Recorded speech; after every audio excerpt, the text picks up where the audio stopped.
Good evening, and welcome to this presentation on the causes of the English Reformation. Today, it is well known that England does not follow the teachings of the Roman Catholic Church anymore and stands behind its own beliefs, Church of England. It is also known that the instigator of this great Reformation was a man with 6 unique wives, 4 of whom died in his lifetime, 2 beheaded, and 2 rumored to have died from neglect, and 3 children and a grandniece that ran after him. We're 1991, we're 1996. Starting in 1533, the same king, Henry VIII, started his split from the Roman Catholic Church by marrying a younger woman to secure his succession, quoting biblical evidence that his previous wife, the Spanish Princess Catherine of Aragon, was not married to him because she had previously been his brother's widow. Clark, 2001. Starkey, 2001. Weir, 1991. Research suggests that the English Reformation was more political than religious because of Henry VIII's breaks with Rome and the changes in the government policies during his reign and those of his heirs. McKay, 2014. Weir, 1991. Weir, 1996. The English Reformation did not begin overnight, and indeed had not started except for the marriage to a foreign princess and later the accident of birth. In November 1501, Catherine of Aragon, youngest daughter of the Spanish monarchs Ferdinand of Aragon and Isabel of Castile, then the dual monarchy of Spain, was sent to England to marry Arthur, Prince of Wales, son of Henry VII, and older brother to later Henry VIII. Clark, 2001, Weir, 1991. However, 5 months into the marriage, in April 1502, Arthur died, leaving Catherine stranded in a country with no family or friends and no dowry fully paid.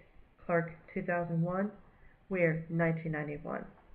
For 7 years, she waited in suspense, betrothed once to Arthur's younger brother Henry, only to have it broken sometime later. Clark, 2001.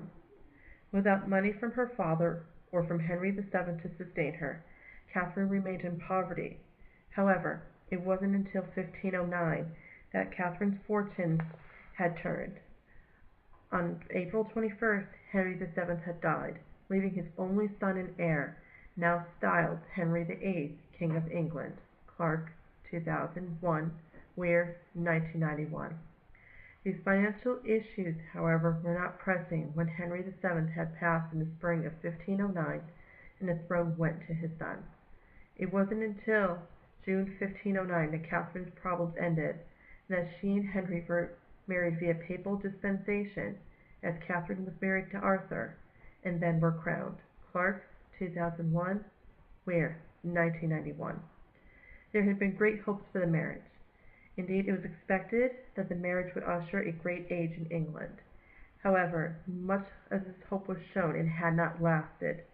For over 10 years, Catherine had provided a total of about 6 pregnancies with 1 living child. Weir, 1991.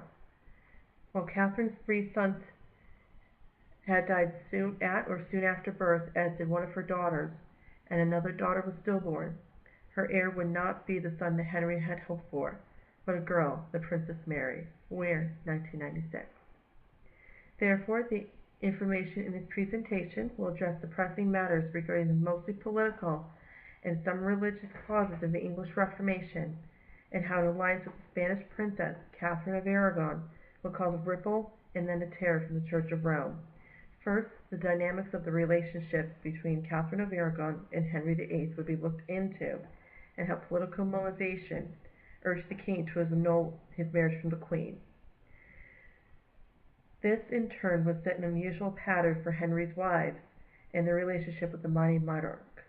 And second, Henry's subsequent marriages will be discussed, and how his heirs, each as different from the last just like his wives, would shape the English Reformation or move to prevent it from continuing.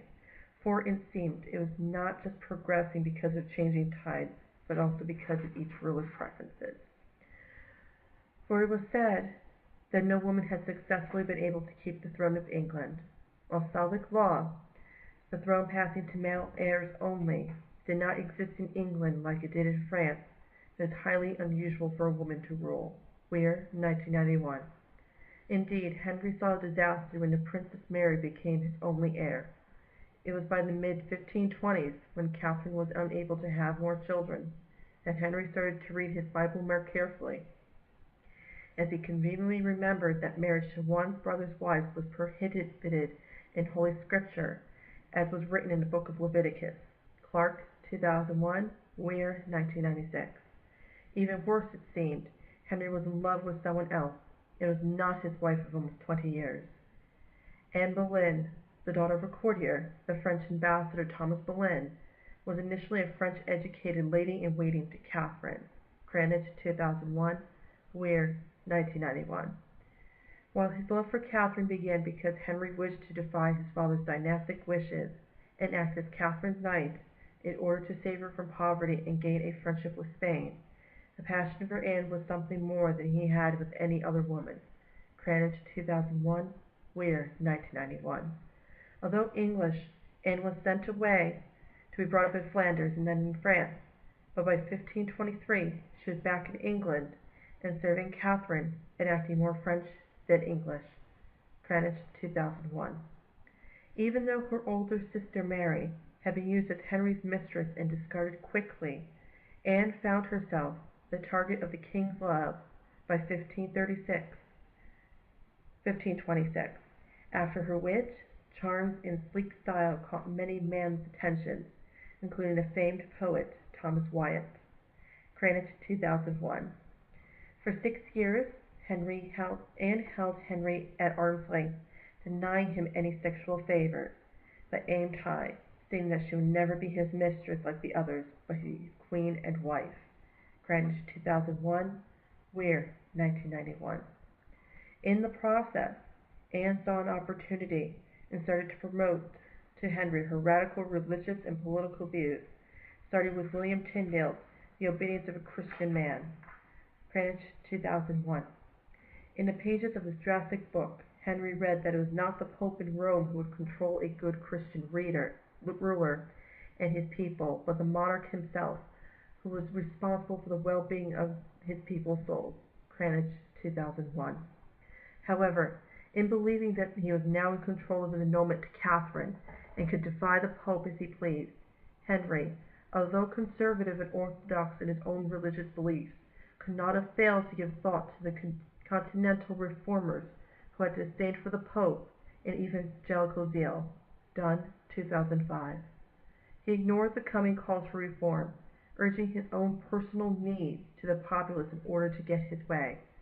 Even at his trial, testing the validity of his marriage with Catherine at Blackfriars in 1529 to determine the marriage's legality, Henry was optimistic that the outcome would be in his and Anne's favor. Greenwich, 2001. Alas, Henry underestimated Catherine's popularity. Catherine, in her years as queen, had become popular, especially among women, and in time had gained foreign support from her nephew, the Holy Roman Emperor Charles V, who was willing to invade England for his aunt. Clark, 2001, Greenwich, 2001. Because Charles V also held the Pope in his keeping after the sacking of Rome in 1527, a decision from the trial at Blackfriars was ordered to be delayed and eventually sent back for a final decision in Rome. Greenwich, 2001, Weir, 1991. Furious, as Reed wrote in 1964, Henry ordered Parliament to convene, as his main objective was to establish the absolute power of the crown, and he saw in the Roman Church the great obstacle in the way. To break with Rome, that would take the divorce case out of papal hands and place it where it will not go wrong, that it will divert the crown all the powers and privileges and revenues of the Pope in England. Page 66. Indeed, Henry was not only thinking of breaking with Rome and Catherine, but also the financial benefits of the schism. The riches of the Roman Catholic Church were vast, and as his new advisor Thomas Cromwell was willing to point out, it would increase crown revenue as well. Reed, 1964. Also, Henry was intent on winning the clergy's loyalties. By 1531, Henry began his attack on them, forcing them to submit to all constitutions, canons, and ordinances for the Church for royal approval. Reed, 1964. That same year, As he banished Catherine from court and made Anne queen consort in all but name, Henry was named by Parliament to be supreme head of the Church of England in so far as the law of Christ allows, a title still used by English monarchs today. Greenwich 2001, Reed 1964, Weir 1991. Now, Henry had defined Rome and created his own church in England. However, he still had a discarded wife to deal with after his marriage was declared by his Archbishop of Canterbury, Thomas Cranmer, to be invalid, and his January 1533 marriage to Anne valid. Weir 1991. After her banishment from court, Catherine was sent from one cold, damp house to another until her death in 1536. Weir 1991. Because of the same stubbornness, Princess Mary, by May 1533, was declared a bastard, or illegitimate, and was said to be unfit to inherit the throne, now made to wait on her sibling, Princess Elizabeth, born in September 1533. Weir 1996. Around this time as well, Henry was excommunicated by the Pope in Rome. Although initially disappointed that his first child with Anne was a girl, Henry was still positive that the next would be a boy. Greenwich 2001, Weir 1991. Compared to his knightly love for Catherine, which had quickly turned to rage when the annulment proceedings progressed and then slowed, Henry was still in love with Anne. He had many hopes for the marriage, just as he did for Catherine in 1509, putting on a brave face when he announced that all heirs by him and Anne were legitimate by Act of Parliament.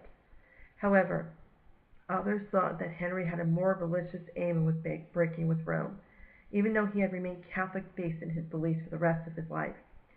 Eustace Chapuis, the Spanish ambassador to England, thought that not only was Henry motivated by lust and sin, but according to Mackay, 2014, he predicted that the divorce would set a dangerous precedent throughout Europe, and that England would become Lutheran.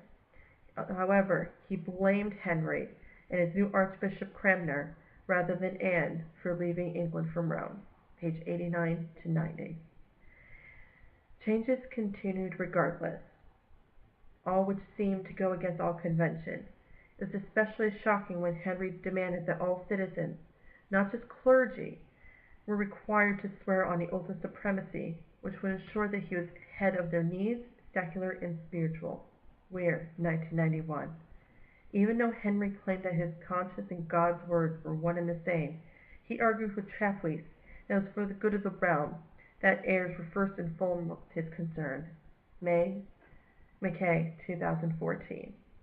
Indeed, male heirs were always on Henry's mind, but so were the riches involved in stacking the churches, nunneries, and monasteries in England. With Cromwell instigating, Henry ordered the houses to be integrated into crown lands and then sold it to nobles. Reed 1964, Weir 1991. Although continuing well into the end of his reign and into the next, Henry not only satisfied some of his aristocracy, but also demolished houses in which the poor were ministered to and travelers accommodated. Reed 1964. Even so, in keeping with his Church of England and making it richer, Henry had made enemies too, even if he claimed to be rooting out corruption and evil practices by the Catholic nuns and priests. By 1535, he had arrested Bishop John Fisher, a defender of Catherine during the trial of Blackfriars, and Thomas More, who was not only a friend of Henry's, but also his former chancellor and an author, most notably for Utopia. Dunn, 2005.